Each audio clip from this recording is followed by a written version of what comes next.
Mga coaches, andito ako ngayon kay Birador. Ayan, so ayan partner, kaway-kaway ka dyan, no? So andito kami ngayon sa bahay ni Lighthouse.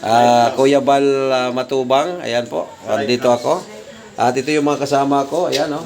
Ayan, ayan yung mga kasama ko. Kaway-kaway naman kayo dyan. Ayan, no? So dito kami, gabing-gabi na. Ay talagang gusto kong matutunan kung paano mag-vlog. Nagpaturo ko ngayon kay ano to? Birador. Birador. Ay, grabe no. Pangalan pa lang talagang Birador na. Di ba? Support ninyo mga kaibigan, mga kalingap.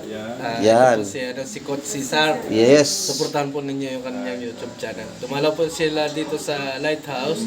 Opo, galing pa po kami ng Albay. Albay. Yes po, Tabaco Albay. Tabaco Albay. Nagpaturo siya ng pag-YouTube. So tinuruan naman natin mga kaibigan kasi hindi tayo madamot sa mga ganyang bagay. Yan, maraming salamat po, Kuya Birador. No? So, andito po ako ngayon. Mamaya po ay gusto ko pong makausap din yung ating idol sa nakilala natin. At next week nga po ay nasa Catanduanes, sa Masbate. Biruin mo yun, tumutulong siya. Ang dami niya nang natulungan po na talagang tinutulungan niya magkaroon ng bahay, yung mga walang bahay. Samantalang maraming nasa ngayon, gobyerno hindi tumutulong, di ba? Di ba, sir? Inuus na nga sa flood control na lang. Pero totoo po 'yun, pero Nagyaman na sila. pero sila hindi sila sa mga politiko. Di ba? Kaya ako naniniwala ako na hindi lang politiko ang pwedeng tumulong. Kahit na ordinaryong tao ka lang, gusto mong tumulong, makakatulong ka talaga kung gusto mong tumulong. Di ba, kuya? So, kapag gusto mong tumulong, talaga makakatulong ka sa simpleng paraan lang. Kasi Kasi iniisip kasi ng iba na pagyaman ko na sa kakatutulong. Kailan pa kayo yayaman at kailan pa kayo kakatulong kung ihintayin ninyong yumama, di ba? Di ba? Kaya mas maganda na kung meron kayong kaunting kakayanan na tumulong tayo.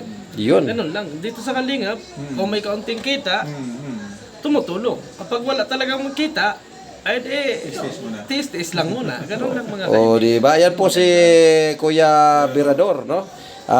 Iano po niyo ang kanyang YouTube channel, Birador. Ayan, so dito po ako ngayon sa Daet Cam Norte. Ayan po, talagang mula ngayon, sisikapin ko na po na talagang dumami yung aking views kasi hindi ako talaga marunong ano lang, tiis lang. YouTube. Kaya ngayon, kala ko pagka ka doon sa Facebook, YouTube niya yun, mali pala. Ang dami ko nang pinost sa Facebook. Wala, hindi ako namomonetize Ibang platform ng Facebook.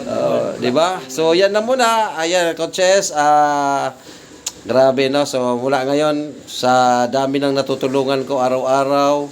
So, dito, kailangan pala, dito pala ako sa YouTube mag-upload. Di ba? Maraming salamat, Kuya, Birador. Yan lang, tulong-tulong lang tayo kasi nice mo ding makatulong.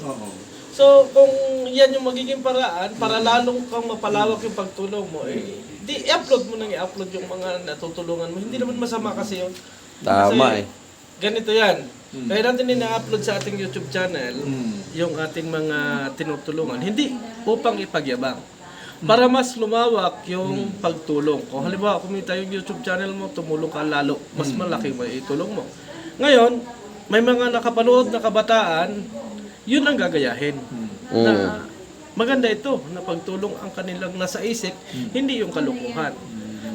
Kasi, ang iba kasi, ang iniisip yung pansarili lang nilang kapakanan. Paano yung susunod na henerasyon na makikita na, ay, ito pala, pwedeng magpasaway, pwedeng mang-away ng mang-away, para lang sumikat. Ay kung makikita nila yung pagtulong, mas maganda.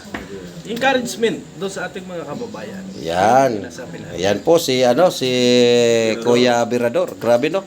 Kaya nagulat ako. Ang dami na po niyang followers. Kaya yung mga friend natin dyan, i-follow nyo po, Birador. Yan, siya po yon. Okay, siya lang po muna. Magandang gabi po sa inyong lahat.